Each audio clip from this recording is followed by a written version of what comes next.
Your turn, sir. Excuse me. Thank you, Mr. Chairman.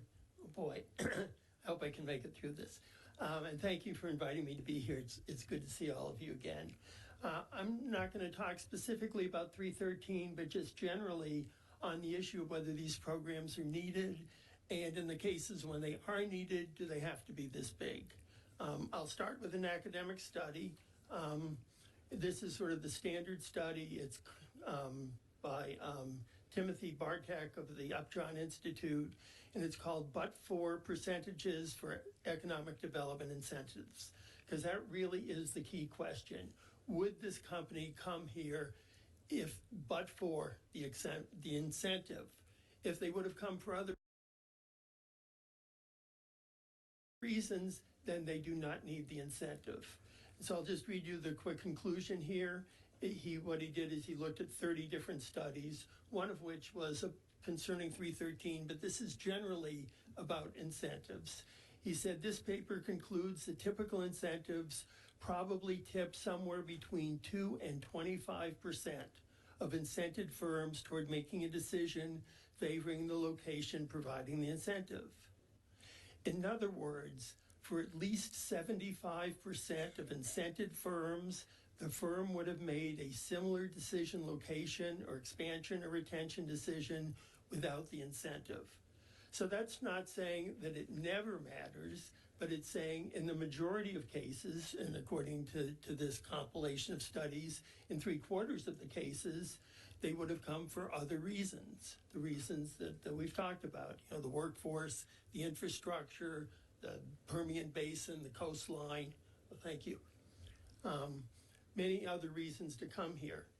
And in fact, I have a list of these are just examples that I came across of companies that have come here and made substantial investments even without a 313. It's kind of a random list because it's a little hard to find the absence of something. But these are just some I came across. Caterpillar built a $200 million plant in Victoria. Dalkin built the 5th largest factory in the world in Waller. Koch Industries spent $600 million on its refinery in Corpus Christi.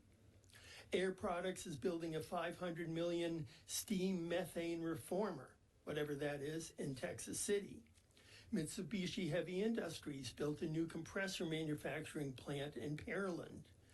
American Spiral Weld Pipe Company is putting $90 million into a new facility in Paris, Texas. And I think we were talking about LNG terminals in a prior testimony. There are at least 2 terminals going forward in the Brownsville area. They've gone to the Point Isabel ISD for approval for 313s. They've been turned down, and they're continuing forward with their projects, subject, to environmental regulations and, of course, the situation in the market. But Rio Grande LNG and Texas LNG are going forward without 313s. These are $10 billion plants. 313 would make a difference, but they have other reasons to want to do it, and they're going forward. Then there's endless numbers of wind and solar plants in Bishop and Nueces County, in Callahan County, Kennedy County, Del Rio, Wharton County, Robinson, Chapman Ranch wind farm near Corpus Christi, which happened to involve at one point my wife's family's farms. I'm very familiar with that one.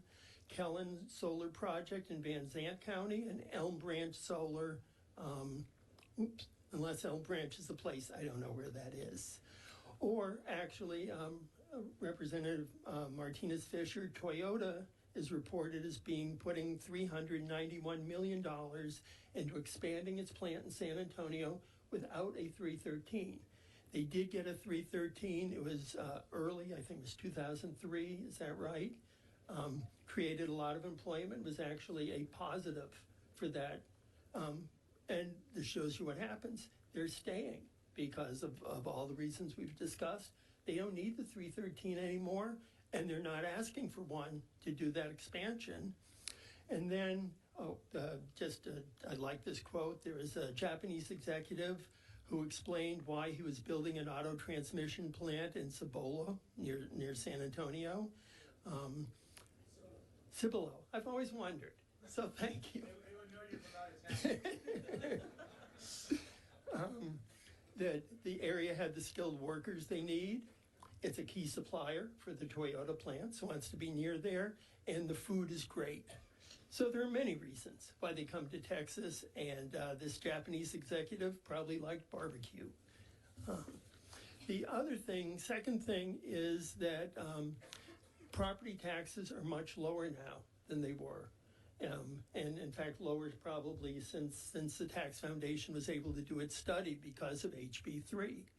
When House Bill 1200 was first passed and Chapter 313 was created in 2001, school districts were taxing at $1.50. The latest numbers, and these have all just come in the last month, you know, came up in the postcard conversation. There are 700 out of the 1,000 school districts in the state that are taxing at just over 80 cents, 80.47 or something.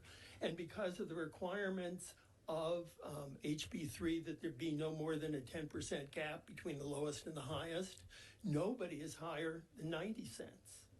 So this is a significant drop since the beginning of Chapter 313. Actually, these are the Tier 1 rates. But in many of these cases, they're not using the copper pennies and the golden pennies because they're getting so much. Right. Oh, yeah, not INS either, but INS wasn't involved in 313 to begin with. So they're getting about a 45% discount compared to that $1.50. And then the last piece of evidence just supporting this academic study is the fact that the pilot payments being made voluntarily by these companies were 30 or 40 or sometimes 50% of their tax savings being given back to the school district. Well, if they're giving back 50% of their tax savings, probably the incentive is twice as large as it needed to be if there needed to be one at all.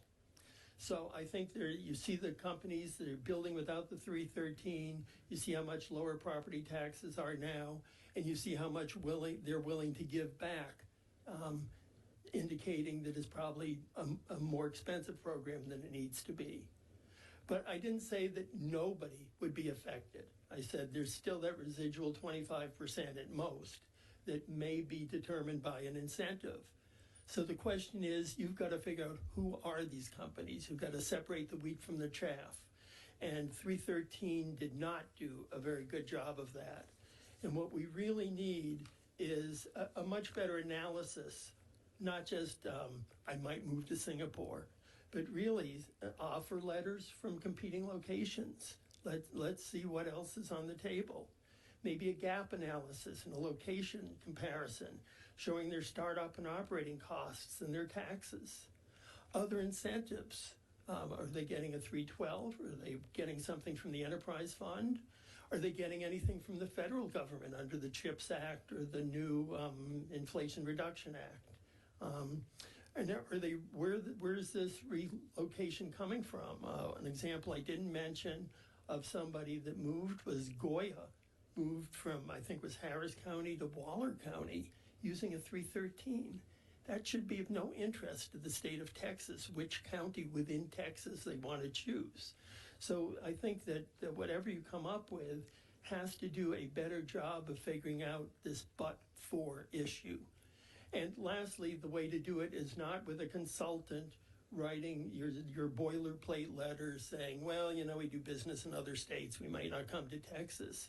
What you really need is the CEO or the CFO to sign a sworn statement about the competing locations, why Texas is better.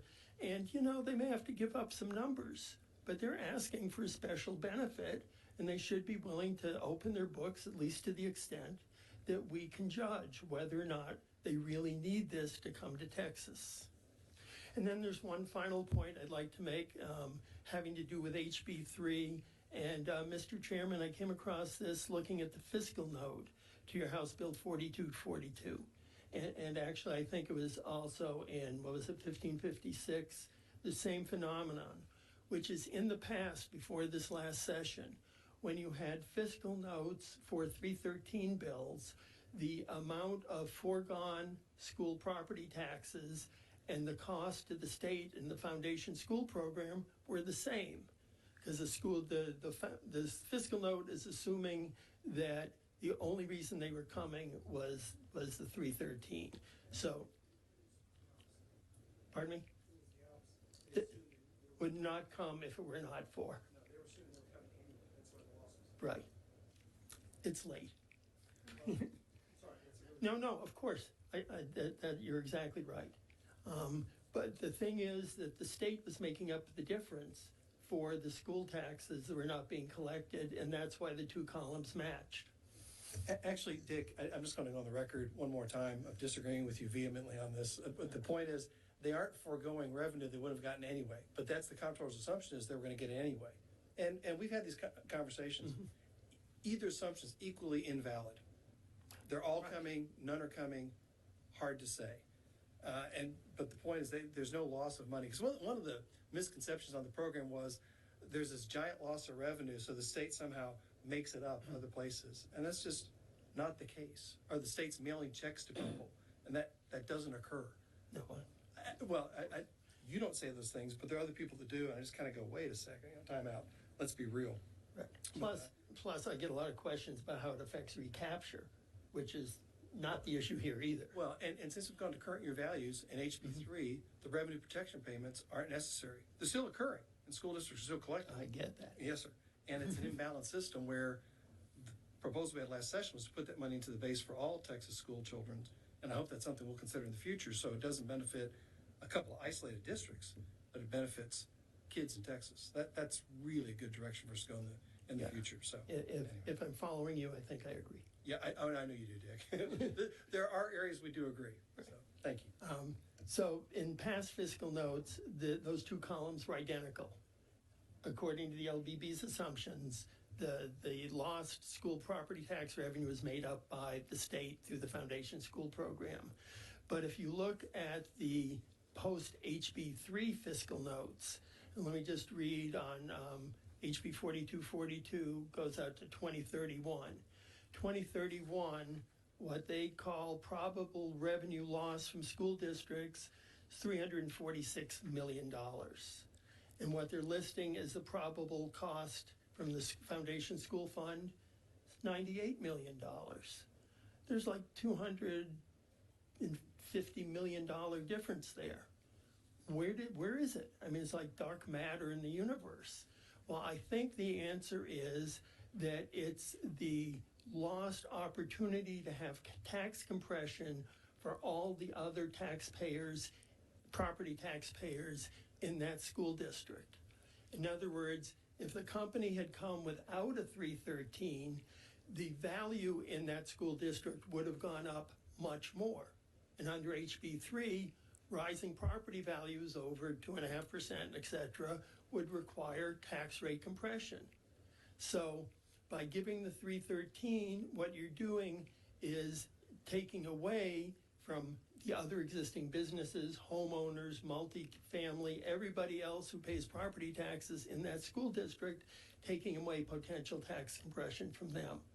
So I think this is a very important aspect of the consequence of HB3. I'll have to say, it took me a little while to figure it out. I don't know if I've explained it clearly enough, but if a company had come and values had gone up, everybody else's rates would have gone down.